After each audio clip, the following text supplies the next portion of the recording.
सिर्फ शासन करना ही एक उद्देश्य नहीं होता। बहुत सारे लोग रहे, बहुत सारे लोगों ने इस देश में क्या दुनिया भर में शासन किया, लेकिन जब हम रानी अहिल्याबाई जी को पढ़ते हैं, उनके बारे में जानते हैं, तो हमें ये देखने को मिलता है कि रामेश्वरम से लेकर द्वारका तक और काशी विश्वनाथ से लेकर बद्रीनाथ तक, आप कोई भी धाम पूरे देश भर में अगर आप देश के कोने कोने में देखेंगे तो संस्कृति को बढ़ाने का काम अगर कहीं हुआ है तो रानी अहिल्याबाई ने उसको किया है, और देश के हर कोने में किया है। चाहे वो ज्योतिर्लिंगों की स्थापना हो या अन्य बहुत सारे काम है। और सिर्फ संस्कृति को बचाने का, उसको आगे बढ़ाने का काम तो किया ही, उसके साथ साथ जब वो मालवा प्रदेश को रूल कर रही थी, देख रही थी, और 3 दशक उन्होंने वहाँ पर राज्य को संभाला, तो उस वक्त आप सोचिए कि ये 300 साल पूर्व की बात है।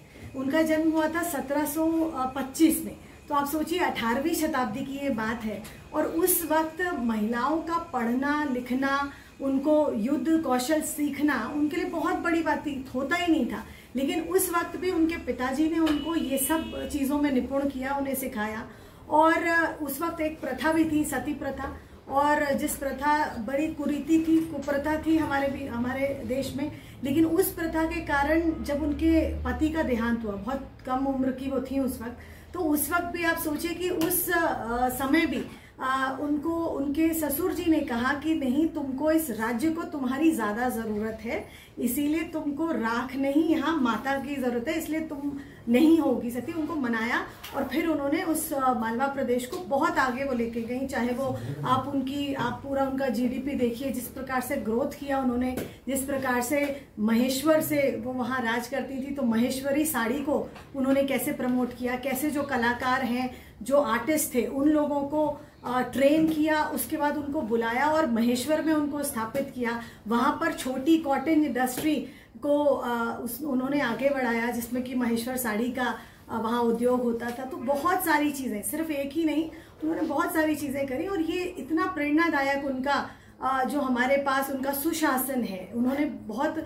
कोई युद्ध नहीं लड़ा, कोई लड़ाई नहीं लड़ी, लेकिन फिर भी अपने प्रदेश को कैसे बचाकर रखा और कैसे संस्कृति को आगे बढ़ाया, कैसे विमेन को एम्पावर किया। उनके प्रदेश में जो विधवा महिलाएं थी उनको वो कैसे, उनको उन्होंने दोबारा रीमैरिज को उन्होंने प्रमोट किया, कैसे उनको अपने पैरों पे खड़ी हो, स्वावलंबी बने। उस वक्त उसकी उन्होंने तैयारी करी कि वो भी ये जो इंडस्ट्री उन्होंने बनाई या कुछ और काम है, उसकी उन्हें ट्रेनिंग देके वो वहाँ पर काम करें।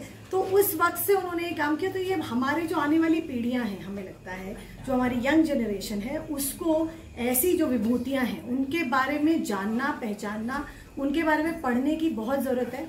तो आज हम इसी उपलक्ष्य में यहाँ पर हैं, आज शिमला में, क्योंकि उनकी 300वीं जो जन्म शताब्दी है, उसको हम पूरे साल भर हमारे सारे अनुसांगिक संगठन इसको कर रहे हैं। और भारतीय जनता पार्टी ने इस अभियान को लिया है, जो कि 21 से लेकर और 31 मई तक ये चलेगा। और इसमें अन्य बहुत विभिन्न कार्यक्रम होंगे, पूरे देश भर में इसमें कार्यक्रम होने वाले हैं। हर जिले में, हर छोटी जगह पे ये कार्यक्रम होंगे। स्टूडेंट्स के बीच में कार्यक्रम होंगे, प्रोफेशनल महिलाओं के बीच में होंगे, और बहुत अलग अलग तरीके से अलग अलग प्रदेश में होंगे।